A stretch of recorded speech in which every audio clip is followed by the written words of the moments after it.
Hey everyone, this is Joshua Lamford. Welcome back to my YouTube channel.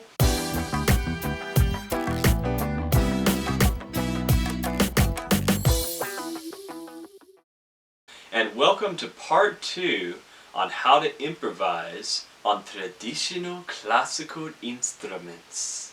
So a couple weeks ago we made a video on how to improvise on the violin, viola, and cello. And if you haven't seen that video, be sure to go and check it out. There's a link in the description below. But we were able to prove that you can sound good together, and I had a couple of other musicians with me. We were able to sound really good together with almost no previous preparation because we were improvising. But today, I'm going to give some more practical tips on how to improvise, and so hopefully you can learn some really helpful tips that you can apply in your own playing. By the way, you notice my beard's getting a little bit long? If you want to see me trim my beard up now, be sure to hit the like button and subscribe button now. I really need to get it trimmed.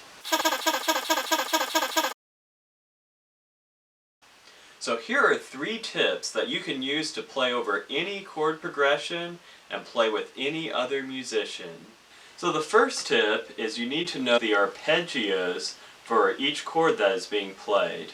So like we talked about in the previous videos, every chord is made up of a 1, 3, and a 5. So the G chord, for example, is made up of G, B, and D.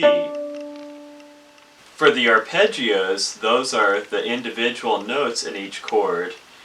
And so for the G, then of course the 1 is G, and then the third is going to be, if it's a major third, it's going to be 4 notes above the 1. And then if it's a minor third, like if it's a G minor, then that's going to be 3 notes away from the 1. And then the 5th is always going to be in the string directly above where the 1 is. So if we have a chord progression that's G, D, E minor, and C, all you really need to know is where to find the first note of each chord. And then if you know these arpeggio shapes, then you can easily know where to find the other notes. So for example, for the G chord, we'll start on G, and then of course the 3 is right here, and the 5th is right here. So for the G chord, then we can play any of these notes in the arpeggio. Then the D chord is going to start on this D, and so we know how to find the other notes.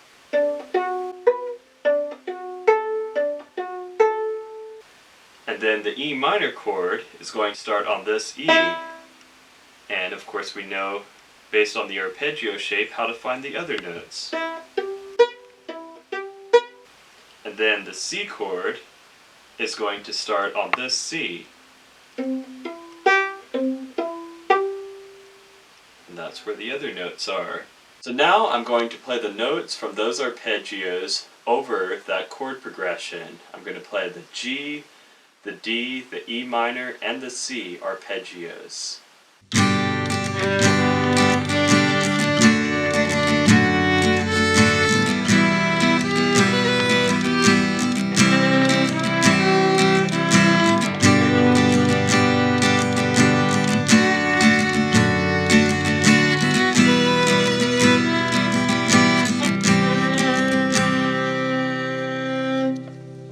Now the next tip on how to improvise is to add some notes in between each of the notes in the arpeggios. So this next time around, I'm going to play the 1, 3, and the 5 of the arpeggios, but I'm also going to add some other notes from the G major scale to go in between those arpeggios. So here we go.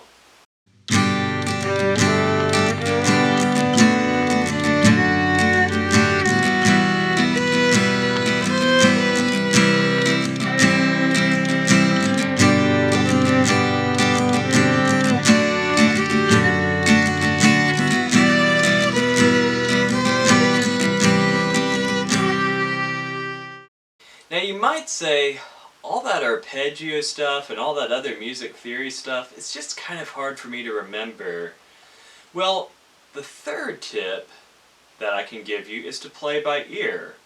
Now, I'm not talking about just randomly playing anything over a chord progression, because it might sound like this.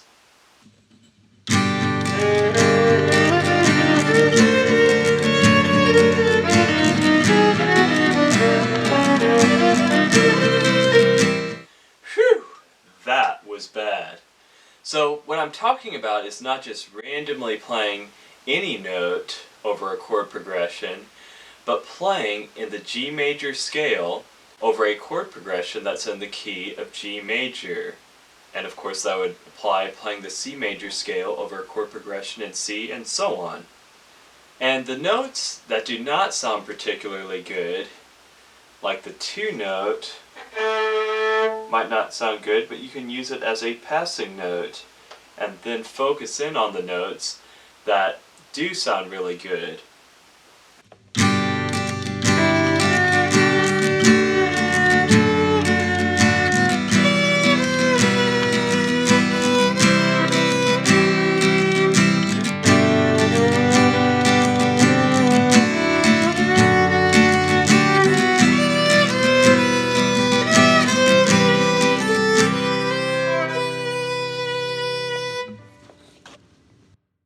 So that time around, playing by ear sounded really good because I was playing in the G major scale and I was focusing on the notes that sounded really good over each chord to my ear.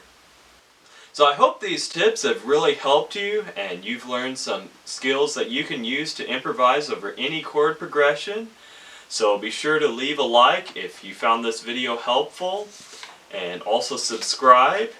And I'll see you in the next episode, another episode of how to play modern music styles on traditional classical instruments.